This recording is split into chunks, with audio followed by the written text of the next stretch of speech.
mga idol, luto po tayo ng ano, isang talong. Lagyan natin itlog. Diyan naka-harvest na naman ako sa tanim natin. Yan mga idol. Ito yung isang talong natin.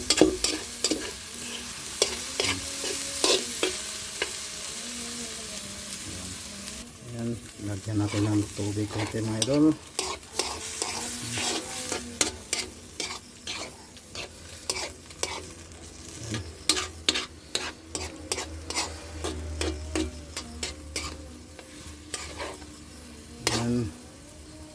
Bali, naka-harvest tayo sa kunting sa mini garden natin na talong mga idol. Yan, parang kalibre ulam.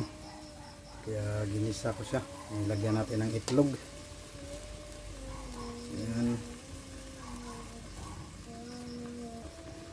Yan mga idol, bali nilagay na natin yung dahon ng sibuyas.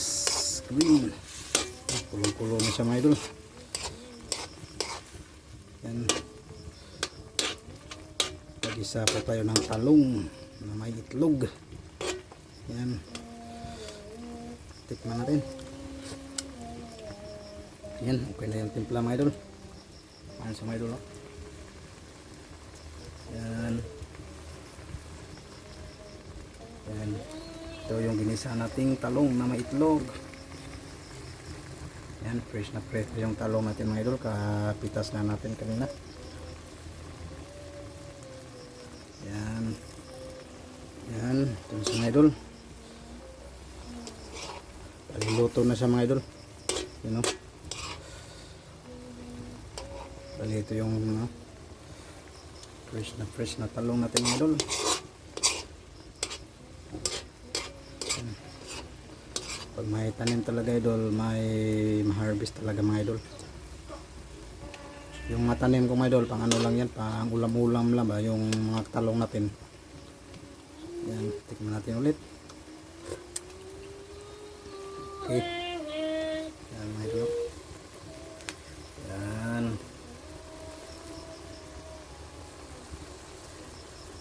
Okay, libre na naman ulam.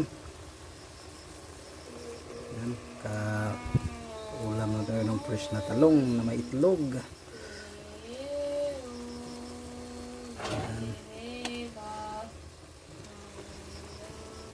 Yan mga idol. Yan.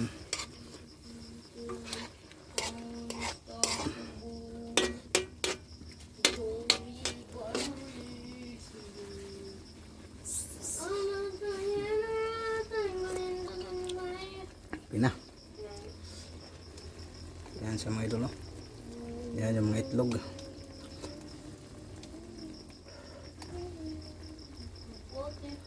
Yan. Nakaulam naman tayo sa tanim nating talong mga idol. Yan o. Yan.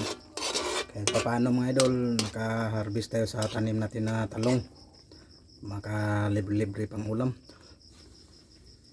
Yan, kaya binilhan na lang natin ng itlog pang sahog. Yan mga idol. Yan.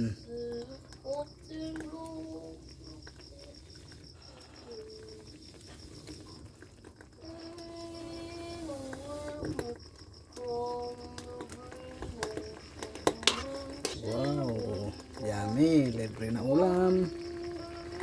Yan.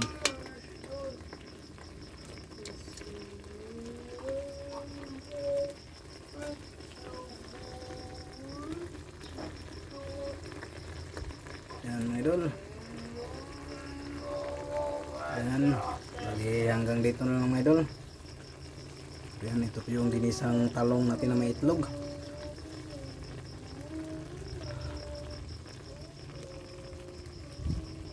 Yan. Hanggang dito na lang mga idol. Kaya ganyan yung sabaw niya mga idol. Dahil sa toyo rin yan. Tapos sa kulay ng ano, ng balat ng talong. Yan o. Yan mga idol, hanggang dito na lang. See you next video mga idol. Bye bye, pa-support po sa aming channel. Yan, thank you po.